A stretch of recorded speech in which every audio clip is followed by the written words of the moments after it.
देश में सरकार बननी है, देश के प्रधानमंत्री बनने हैं। भले ही हम इस बात को कह रहे हैं कि चुनाव है, लेकिन चुनाव का परिणाम जो है वोट गिनने से पहले ही निकल गया है, क्योंकि पूरे देश ने तय कर दिया है कि आएंगे तो जब हम ये बोलते तो हमारे कांग्रेस के मित्रों को बहुत दर्द होता है। क्या उत्तर ही कर रहा गौर भी सबसे तो खड़ा करिए, जाइए तो जाइए न रही ढाकने जो ना थी पूरे देश है ना थी।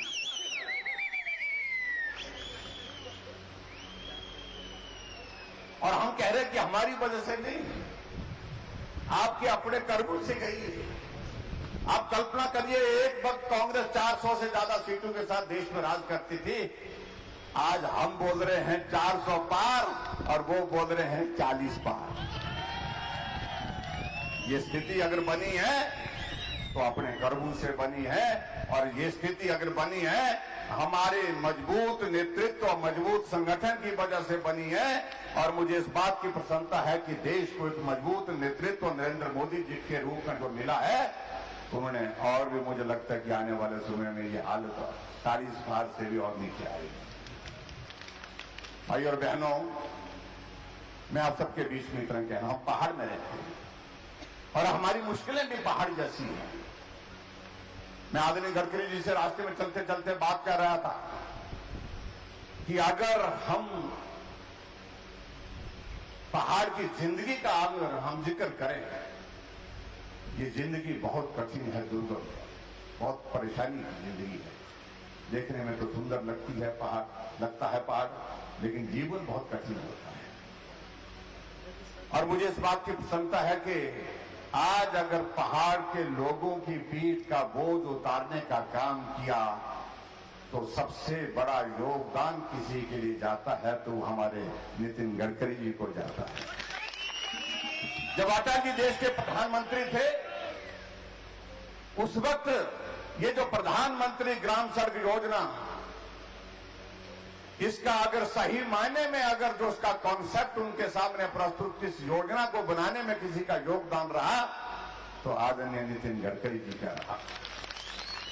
आज हिमाचल प्रदेश में 39,000 किलोमीटर सड़कें हैं और 39,000 किलोमीटर सड़कों में से 20,000 किलोमीटर से ज्यादा सड़कें प्रधानमंत्री ग्राम सड़क योजना की वजह से। कल्पना नहीं कर सकते थे कि गांव में सड़क पहुंचेगी, लेकिन आपने शुरुआत की उस योजना की, प्रधानमंत्री ग्राम सड़क योजना की। आदरणीय प्रधानमंत्री अटल जी को आपने इस बात के लिए कन्विंस किया और 60,000 करोड़ की लागत से उस वक्त योजना शुरू होने के बाद आप आज पूरे देश में नहीं पूरी दुनिया में इस बात के लिए जाने जाते हैं। अगर सड़कों का रोड इंफ्रास्ट्रक्चर के लिए नए कॉन्सेप्ट के साथ अगर किसी ने पूरी दुनिया में सबसे बेहतरीन काम किया है तो एक नाम है जिनका नाम नितिन गडकरी। हम मनाली से चंडीगढ़ जाते थे, पूरी दिहाड़ी खत्म हो जाती थी। आज हम 4 घंटे में मनाली से चंडीगढ़ पहुंचते हैं, 4 घंटे में मनाली से चंडीगढ़ से मंडी पहुंचते हैं। आप अंदाजा लाइए कितना सरल हो गया जी।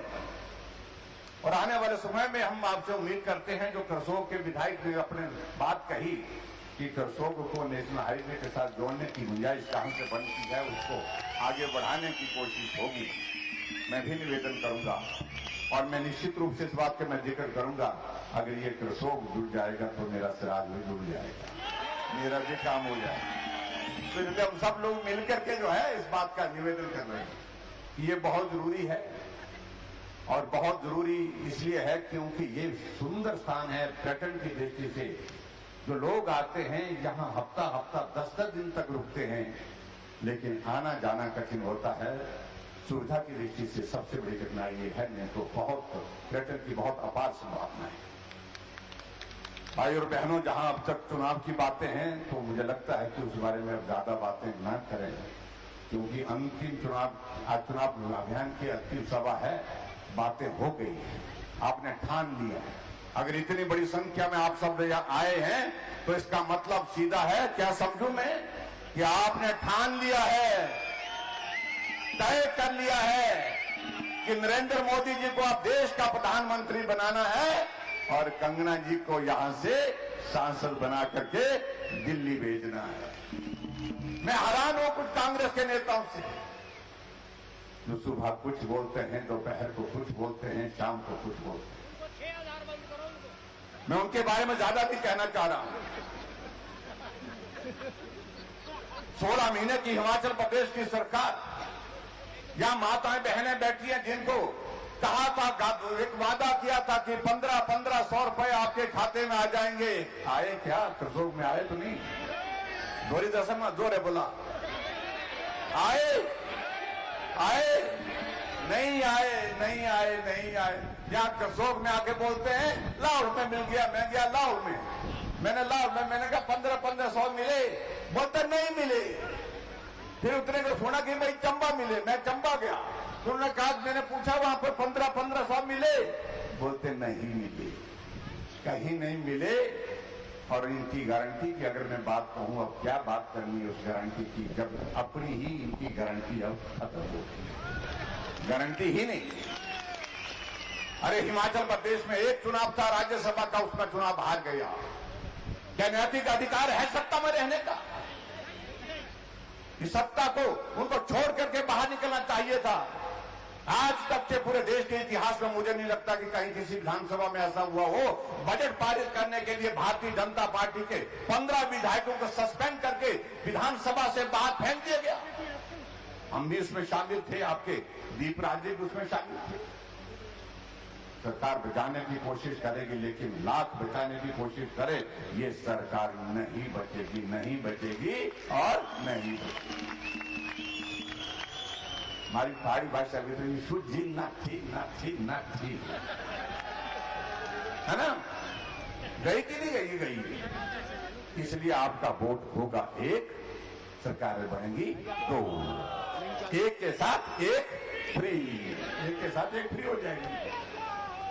तो इसलिए मेरा आप सबसे यही निवेदन है, ये जो बोल रहे हैं कंगना आई थी चले जाएगी, जैसे कि आप रोजाना करसोग में यहीं पर बैठे मोबाइल में मिलते हैं, यहाँ पर कहीं जाकर के बैठे होते, कहां बैठे होते?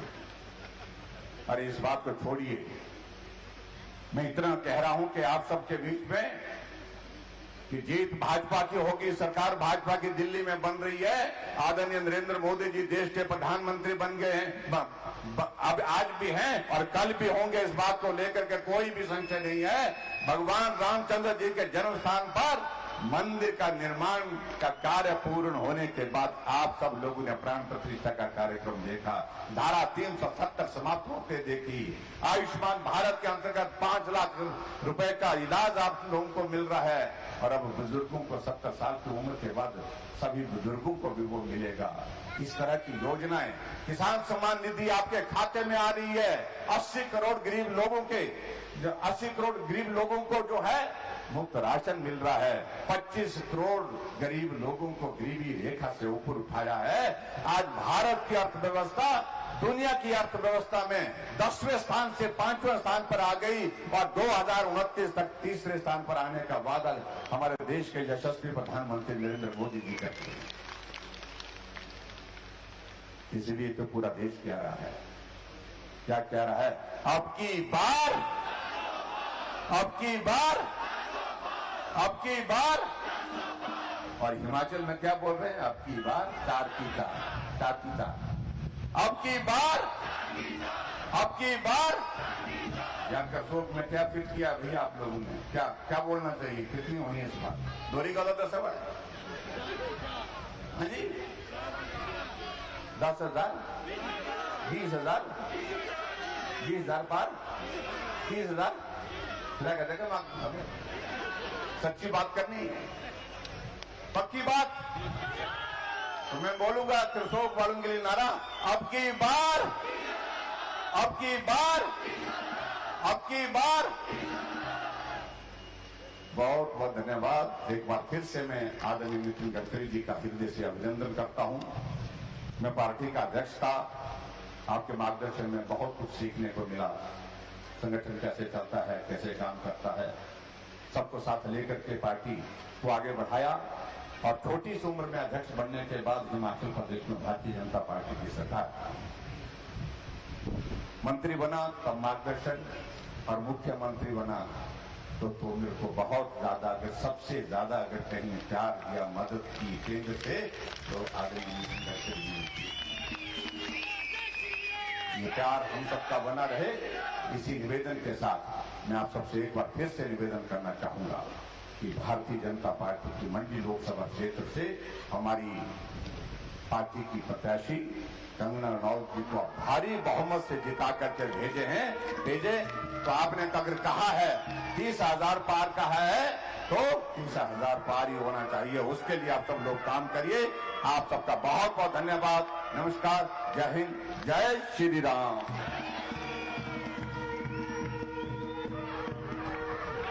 बहुत बहुत धन्यवाद आदरणीय श्री जयराम ठाकुर जी।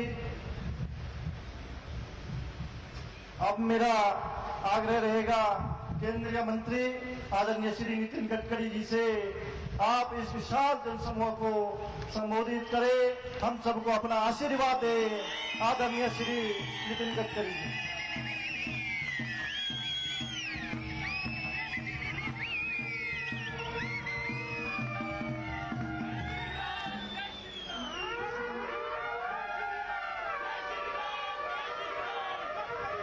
हिमाचल के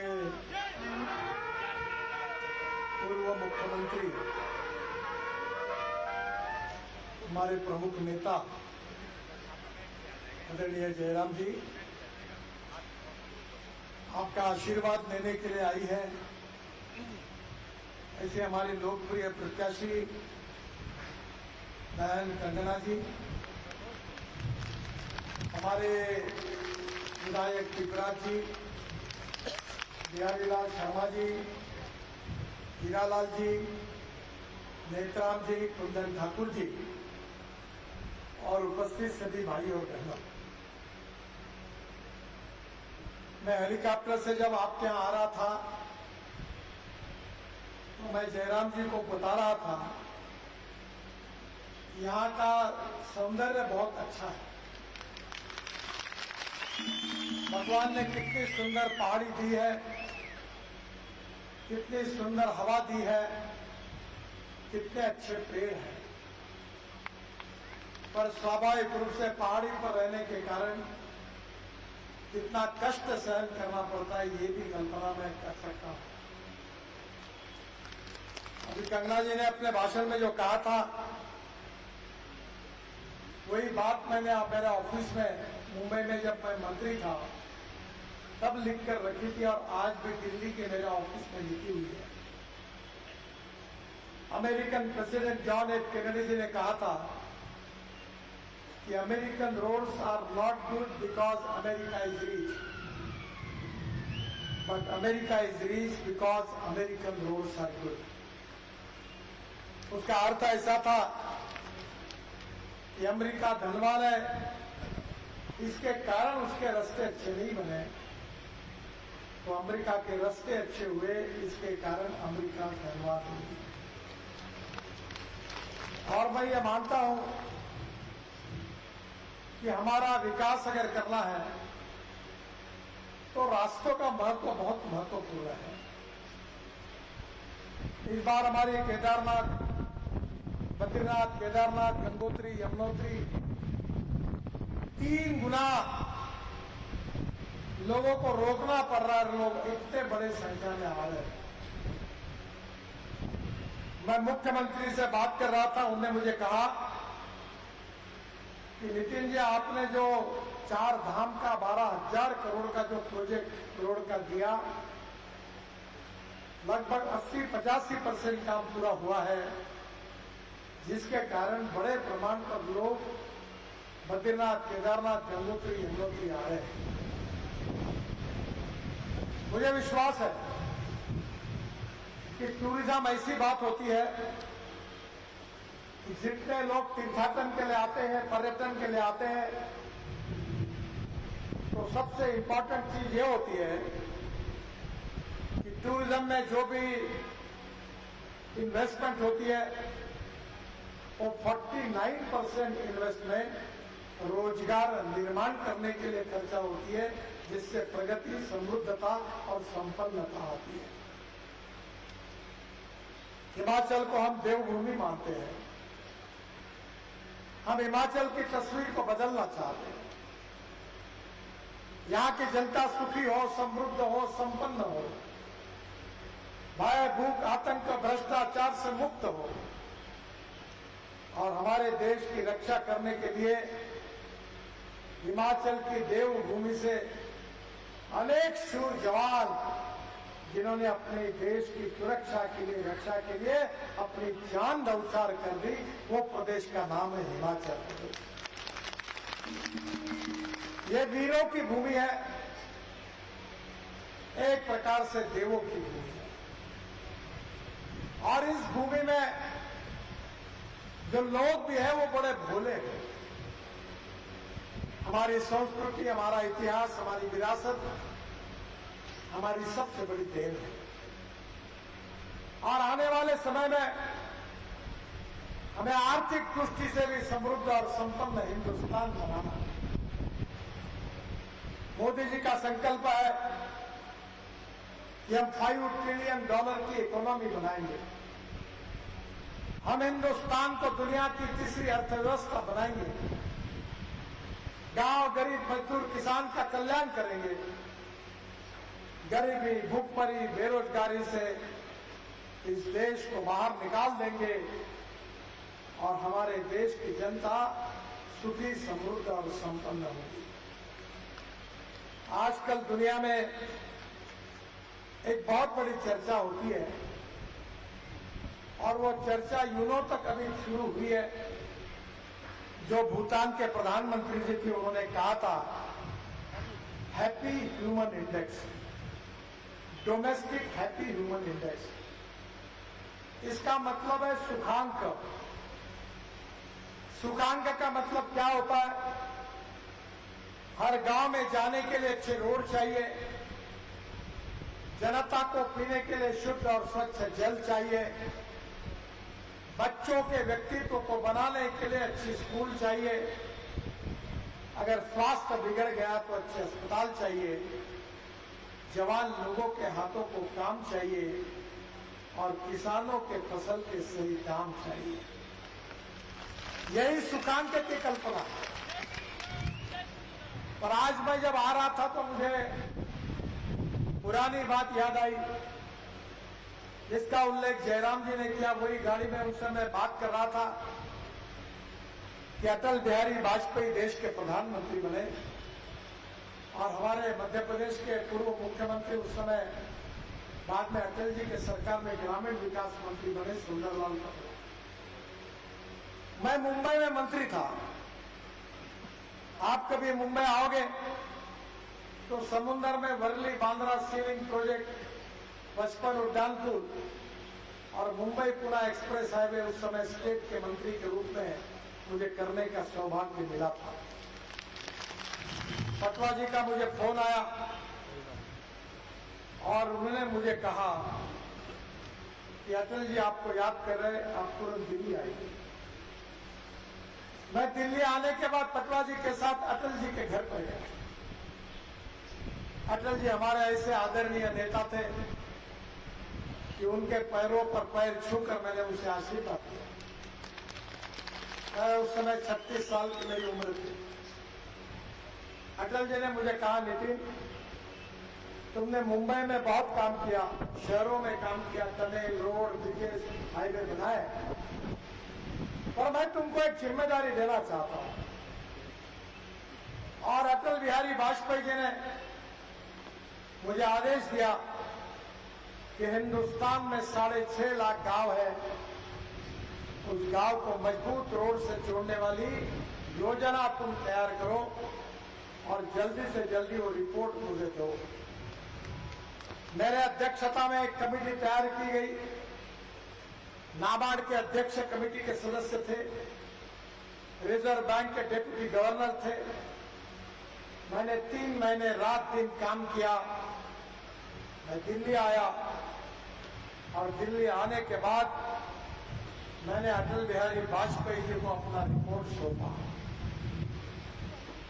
15 दिन के अंदर 26 जनवरी के कार्यक्रम में उस समय के हमारे राष्ट्रपति डॉक्टर अब्दुल कलाम साहब ने उस योजना की घोषणा की जिसका नाम था प्रधानमंत्री ग्राम सड़क योजना।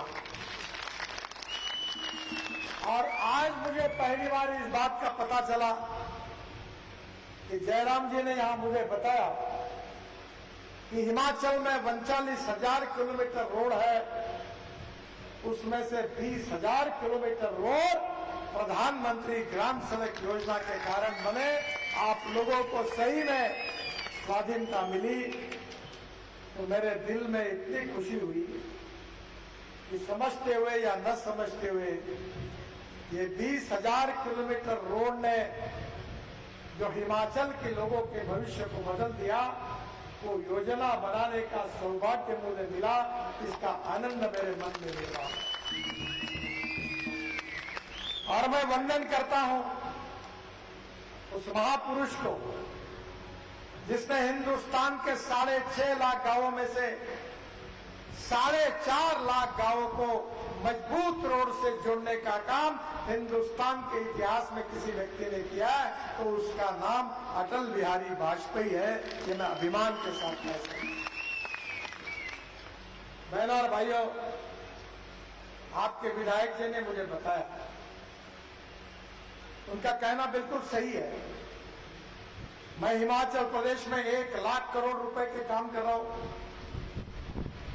जब मैं रोड का मंत्री बना तो जयराम जी जब मेरे पास आए तब जो काम उन्होंने बताया मैंने मंजूर किया।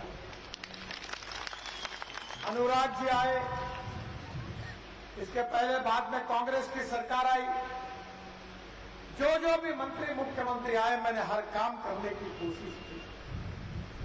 मैं ज्यादा हिमाचल को जानता नहीं हूं, पर मैंने जयराम जी को एक सुझाव दिया था कि नीचे में रोड बनाने के बजाय क्या पहाड़ियों को ऊपर के ऊपर जोड़ा नहीं जा सकता? इसके लिए आप अध्ययन करिए।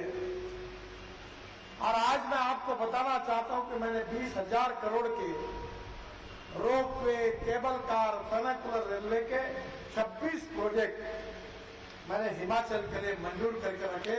पहले प्रोजेक्ट का काम चुनाव के बाद तुरंत शुरू हो जाएगा, बिजली महादेव का।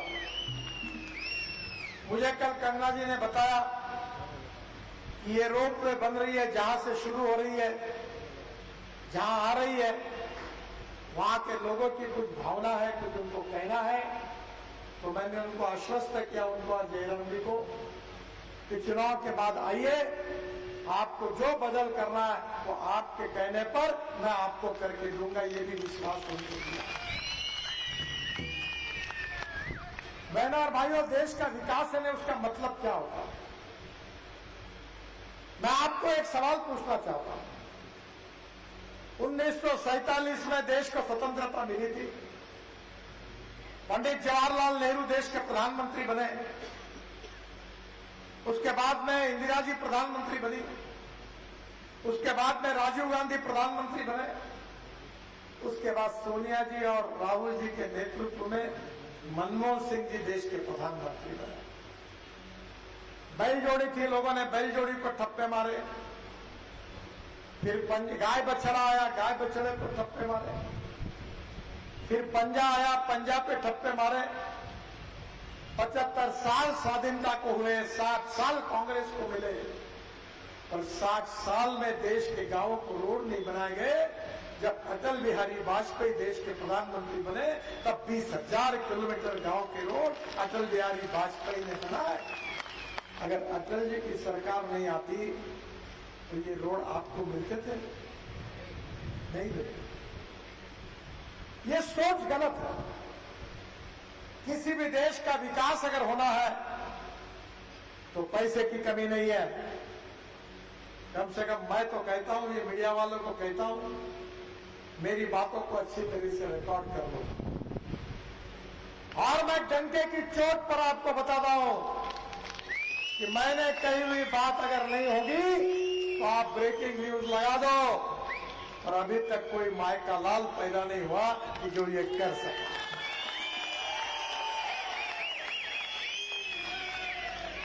मैं अक्सर ये कहता हूं कि सही नीतियां होगी, सही नेतृत्व होगा तो पैसे की कोई कमी नहीं। मैंने आपके जब सिंचाई मंत्री था तो ये लखवाड़ का, बाद में अपना कौन सा था वो, तीनों इरिगेशन के प्रोजेक्ट, रेणुका बांध था और कुशाऊ था, ये तीनों प्रोजेक्ट, ये प्रोजेक्ट करीब करीब 20,000 करोड़ के थे। कितने सालों से अटके थे, झगड़े चल रहे थे, हरियाणा, पंजाब, कश्मीर, उत्तराखंड, हिमाचल, दिल्ली, राजस्थान, झगड़े चल रहे थे। मुझे याद है मैंने जयराम जी को बुलाया था, सभी मुख्यमंत्रियों, केजरीवाल को भी बुलाया, ये भी थे मीटिंग में, उत्तराखंड के थी। मैंने कहा मैंने मेरे ऑफिस का दरवाजा सील कर दिया है, अब तो दरवाजा नहीं खोलूंगा, जब तक तुम्हारे झगड़े नहीं निपटेंगे तब तक मैं दरवाजा ही नहीं खोलूंगा। झगड़े निपट गए, भारत सरकार से मैंने उसकी अनुदान दी, करीब 380 मेगावाट बिजली हिमाचल प्रदेश को मिलेगी, पानी मिलेगा। बहनों और भाइयों, मैं आपको विशेष रूप से अनुरोध करूंगा, जयराम जी को भी कहूंगा, मैं किसान हूं, मैं 3 चीनी मिलें चलाता हूं और मैं 2004 से एक मिशन पर काम कर रहा हूं, मैं ट्रांसपोर्ट का मंत्री हूं। ये पेट्रोल डीजल को हिमाचल से समाप्त हो गए। हम 16 लाख करोड़ का फॉसिल फ्यूल इंपोर्ट करते हैं और 2004 से मैं देश में कह रहा हूं, diversification of agriculture towards energy and power sector. हमारा किसान अब केवल अन्नदाता नहीं, वो ऊर्जादाता बनेगा। मैं आपको बताता हूं, आपको मंडी जिले को जितनी बिजली लगती है, मंडी को छोड़ दो और 2 जिले जोड़ दो, उतनी तो बिजली मैं तैयार करता हूं, हमारे किसान तैयार करते हैं। हमारा किसान ऊर्जादाता बना है, अब उसको हमने ईंधन दाता बनाया है।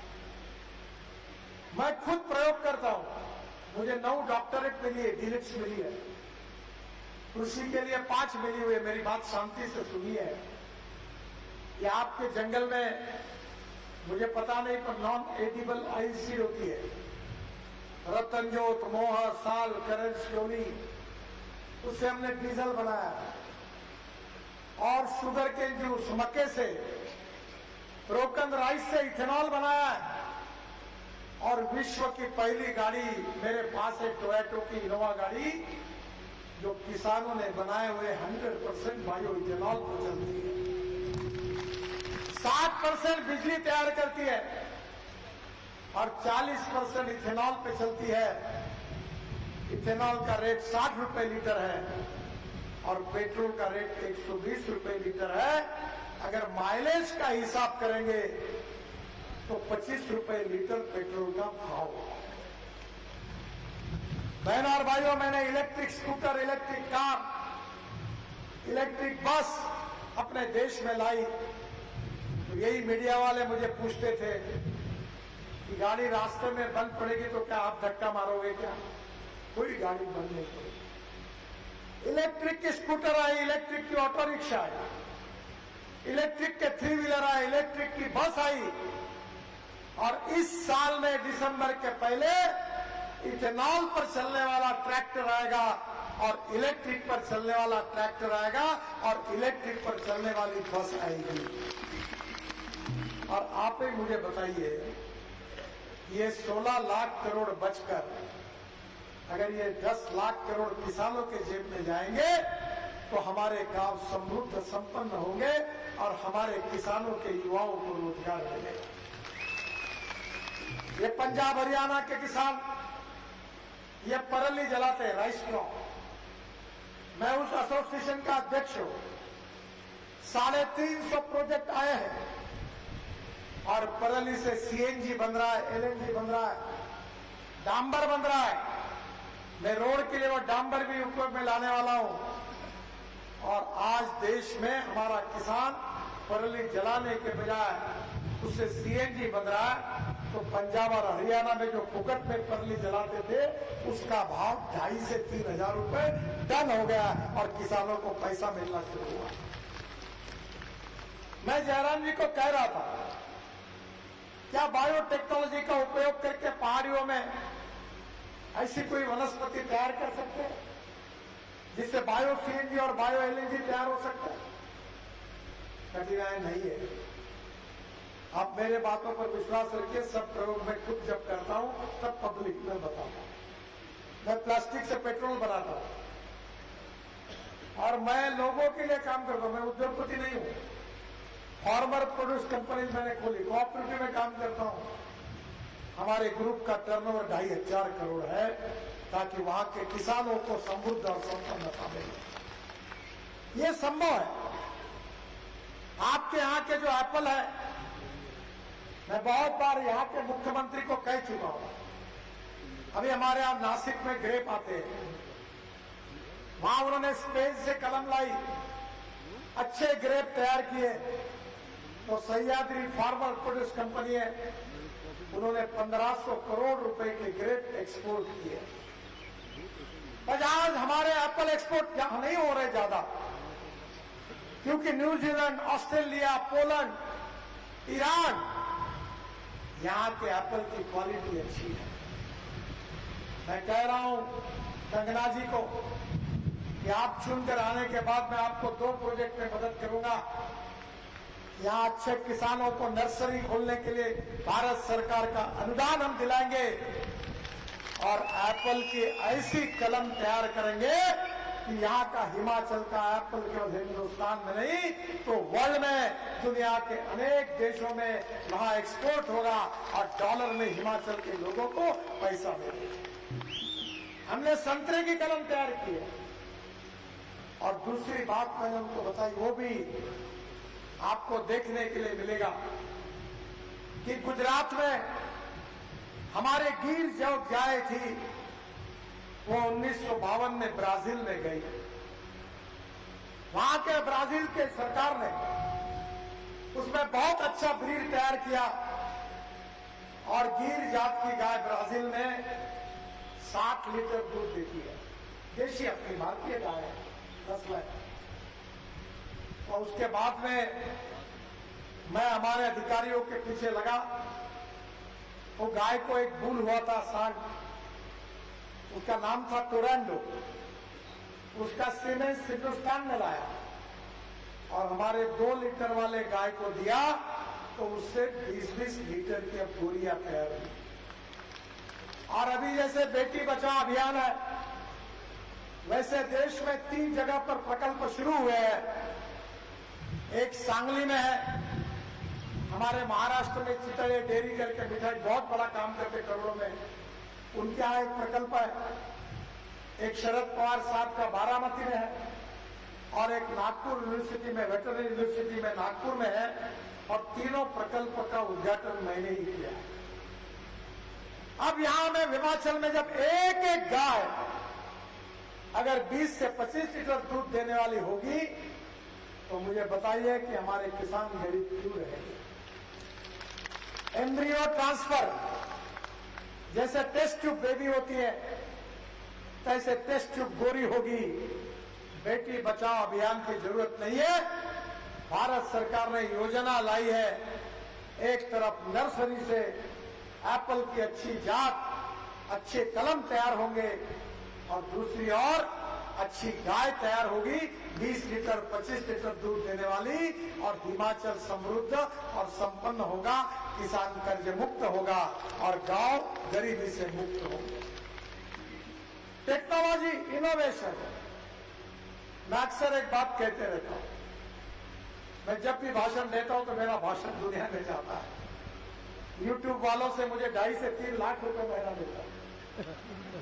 Innovation, entrepreneurship, science, technology, research, skill, and successful practices, we name it as knowledge.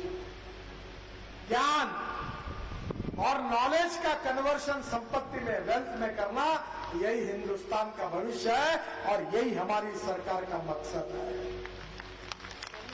हम गरीबी, भुखमरी, बेरोजगारी को दूर करना चाहते हैं, टूरिज्म को बढ़ाना चाहते हैं, किसानों को समृद्ध और संपन्न बनाना चाहते हैं, गांव में अच्छे रोड से जोड़ना चाहते हैं। आयुष्य योजना में हमने आपको सभी प्रकार की वैद्यकीय सुविधाएं उपलब्ध करा कर दी है। बहनों और भाइयों, हम किसानों के अकाउंट में उनके नाम पर पैसे जमा कर रहे हैं, क्योंकि गरीबी को हम दूर करना चाहते हैं। कोविड के समय हमने गरीबों को अनाज दिया, वो स्कीम कंटिन्यू की है, क्योंकि हम लोग 3 बातों पर चलते हैं।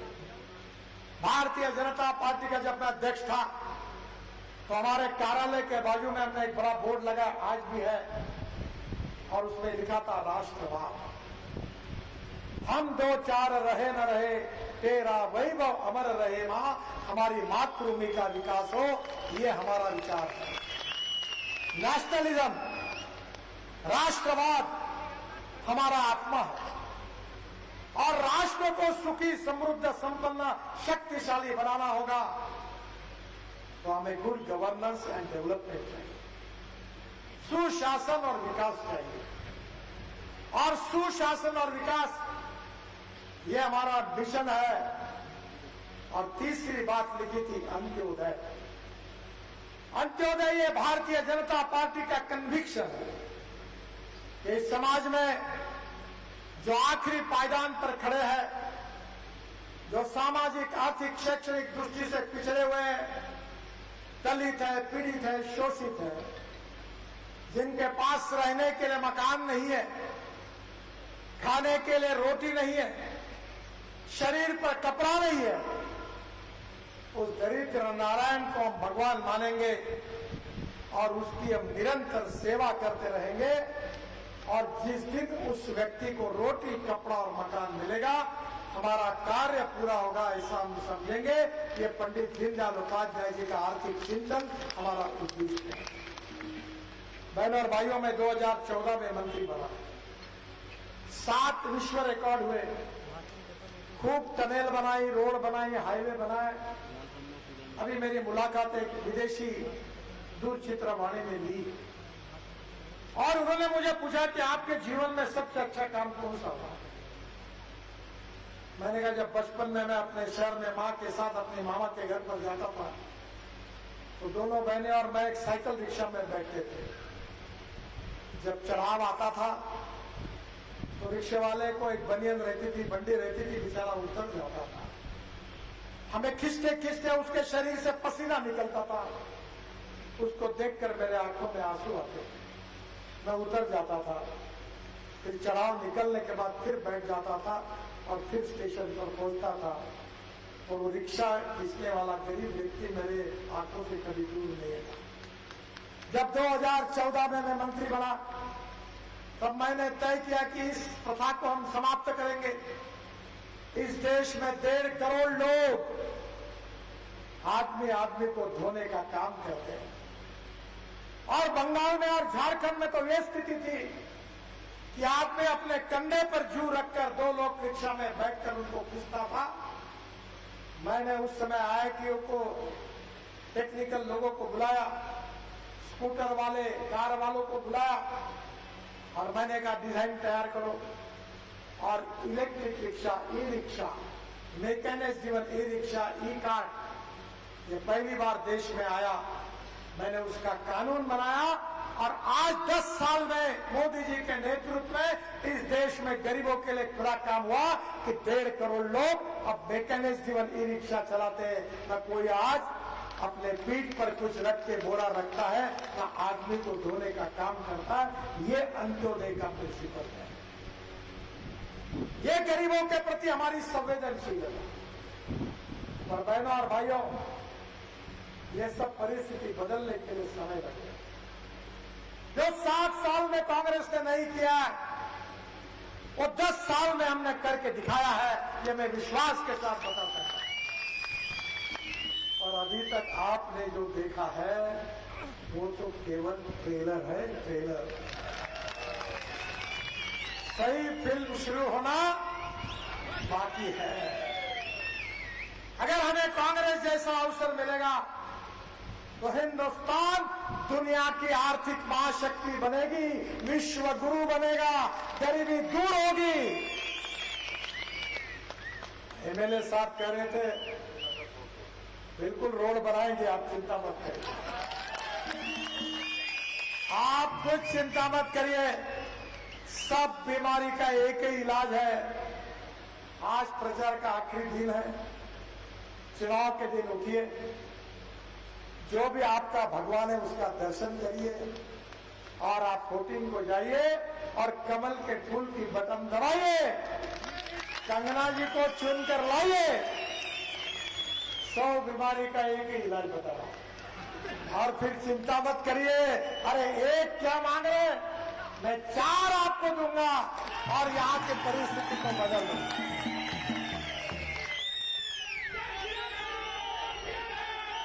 मैं आपको बताना चाहता हूं कि आज मैं 1 लाख करोड़ के काम कर रहा हूं। मैं कांग्रेस वालों को नम्रता पूर्वक आह्वान करता हूं कि तुमने 60 साल में जितने रोड नहीं बनाए उतने 10 साल में हमने बनाए। हिमाचल में आज रोड बने और निश्चित रूप से आपका विकास होगा। केवल रोड नहीं बनेंगे तो किसान समृद्ध संपन्न होंगे, युवाओं के हाथों को काम मिलेगा, अच्छी स्कूलें होगी, अच्छी दवाखाने हॉस्पिटल्स होंगे, आपका सुखांक डोमेस्टिक हैप्पी ह्यूमन इंडेक्स ऊपर चला जाएगा। और इसी के लिए आपका आशीर्वाद कंगना जी को आप दे, यही प्रार्थना करने के लिए मैं आया। उन्होंने फिल्म इंडस्ट्री में तो बहुत अच्छा कार्य किया, पर उनकी झांसी की रानी, इसके ऊपर उन्होंने बहुत सुंदर फिल्म बनाई, मैंने स्पेशली वो देखी थी। वो राष्ट्रवादी है, राष्ट्र के प्रति समर्पित है, प्रतिभाशाली है, कर्तृत्ववान है और हिमाचल की भूमि की पुत्री है। आखिर ये इस भूमि ने उनको जन्म दिया है। आपका जो ऋण है वो ब्याज सहित वापस किए बिना नहीं रहेंगी। आप कमल के फूल के बटन दबाइए, भारतीय जनता पार्टी को जिताइए, कंगना जी को विजयी बनाइए, बाकी काम मोदी जी के और मेरे ऊपर छोड़ दीजिए। डबल इंजन लगाकर पूरा काम करके देंगे, इस बात का वचन देता हूं। फिर से एक बार आपको, इतने आजू बाजू में ऊपर इधर उधर सब लोग खड़े हैं, सबको हाथ जोड़कर अभिवादन करता हूं। आप सबको बहुत बहुत धन्यवाद देता हूं। मेरे साथ जोर से कहिए, भारत माता की, भारत माता की।